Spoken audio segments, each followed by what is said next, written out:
panel. Joining me, Labor MP, member for Hawke, Sam Ray, and Liberal MP, member for Casey, Aaron Violi. I want to play you the Labor ad to kick off with, and Aaron, we'll get your thoughts on it. Let's have a look for the viewers who might not have caught up with it.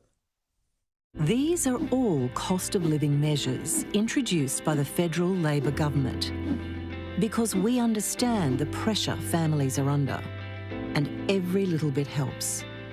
But look who was opposed to every single one of them. Whichever way you look at it, you'll be worse off under Dutton. Aaron, is that potentially a potent ad, given how much cost of living is the clear issue ahead of this election? Well, Kieran, great to be with you. It's not surprising that the Prime Minister and Labor have to resort to personal attacks. It's because after 2.5 years, they've not delivered for the Australian people, whether it's setting reconciliation back a generation, the cost of living crisis, or the social cohesion challenges that we face. The Prime Minister has got no answers to the challenges that we face as a nation, and that's why he has to get personal and attack Peter. But the other point that viewers need to understand that's really important is it's factually incorrect. And look, I won't go through all 9 of those tiles, but two really quickly. When it comes to cheaper childcare, the Coalition voted to support this legislation, so it is completely not true. What we did say at the time is putting money into the demand side without opening up new places and new supply would overall drive the cost up, which has happened. Costs, even with these subsidies in childcare, is more expensive today than it was 2.5 years ago. I mean, minimum wage is set by the Fair Work Commission, so that's actually got nothing to do with the Albanese Labor government or the opposition. 2 examples, I won't go through them all, but it's more spin from this government that has no answers to the challenges the Australian people face.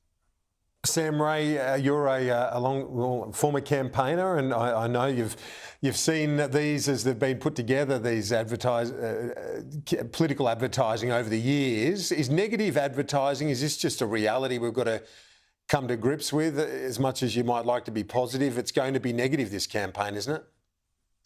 Kieran, Peter Dutton can sook about this as much as he likes.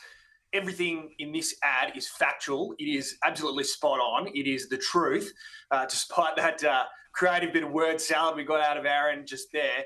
This is a piece of communication to the Australian people. Every single week that we've been in the Parliament, we've tried to deal with the cost of living challenges, and there are a number of examples that ad shows. And at every turn, when we've tried to introduce cost of living measures to help people in my community, Peter Dutton and the Liberals have opposed those measures. The reality here, Kieran, is that we need Australians to understand that under Peter Dutton, things are going to get a lot harder. Yes, well, Aaron, this sounds like it's not going to be a warm and fuzzy campaign. You said they've got to go personal, but it is going to be negative, that's for sure.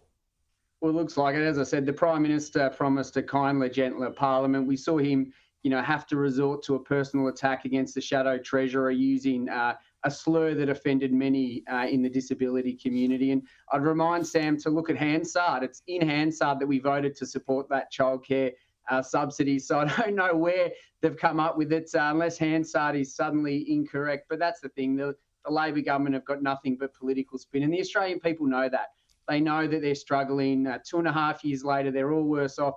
Energy bills promised to and cut them by $275. They're up over $1,000. Cheaper mortgages, it hasn't happened. That's why the Prime Minister and Labor has to go negative. We'll continue to put forward positive policies while holding the government to account.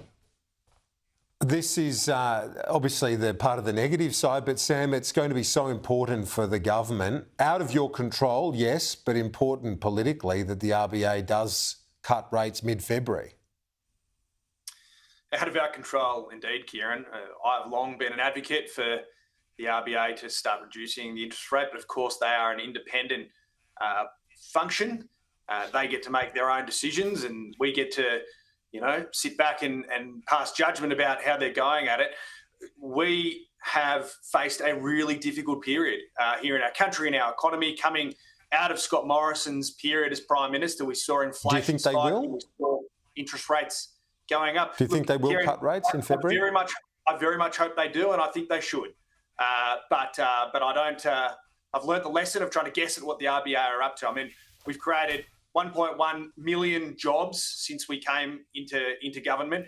We've finally been able to turn around Scott Morrison's inflation challenge that he left us. We've got inflation coming down. These are not silver bullet solutions to household costs, Kieran, but we've got Australia back on the right track.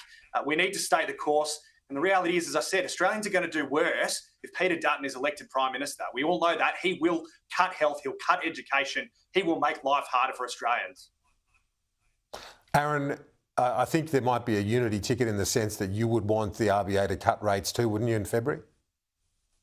Well, I mean, Sam's right in one thing. The RBA is independent, much like the Fair Work Commission is independent, that sets the minimum wage they're happy to claim credit for. But I'm not going to jawbone the RBA. And I know the Treasurer tried that a few months ago. I think we should respect their independence. It'll be an interesting decision.